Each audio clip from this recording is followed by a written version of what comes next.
And I think coaching consists, if you really go down to it, of a kind of cycle. And it starts with observation. So a coach will observe, will listen to the client in order to understand where they are and where they want to be. And then, as a result of that observation, we'll give feedback.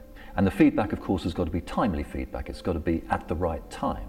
And this is what's so important about coaching. The coach is with the person, talks with the person, is able to give that feedback, is able to help the person with the feedback move forward in the way that they want to move. Now, in order for the client to work with a coach, or indeed an organization to work with a coach, there has to be trust. Now, trust doesn't develop immediately, it takes a little time. But I think it's interesting that the word trust comes from an old word that means support. So if you trust someone, the metaphor is you can actually lean on them. The person will actually take your full weight and not collapse.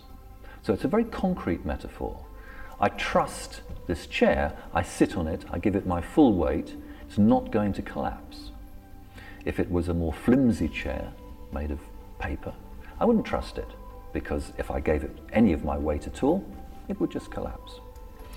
So this is about being able to trust the coach, and this takes a little time, takes relationship, and it's essential that that's built up.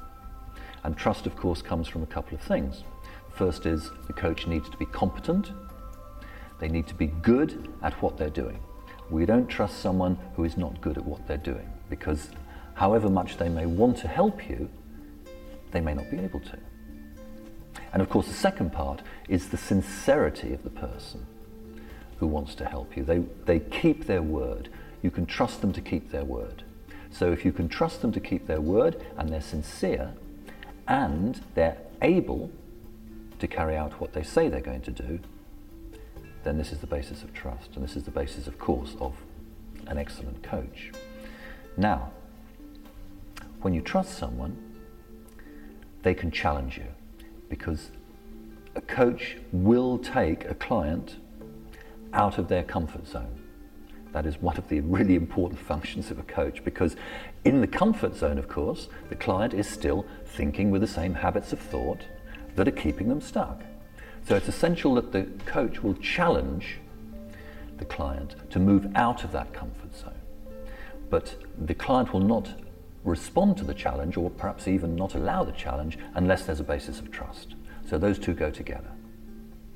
And then finally, with the trust and the challenge, we have action.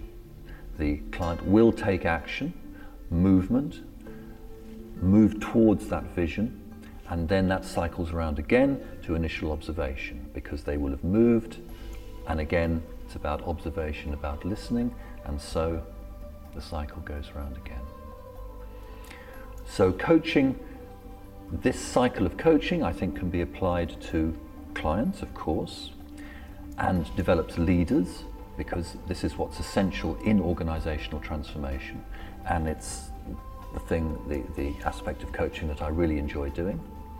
So coaching will develop leaders, and this will lead to organizational transformation.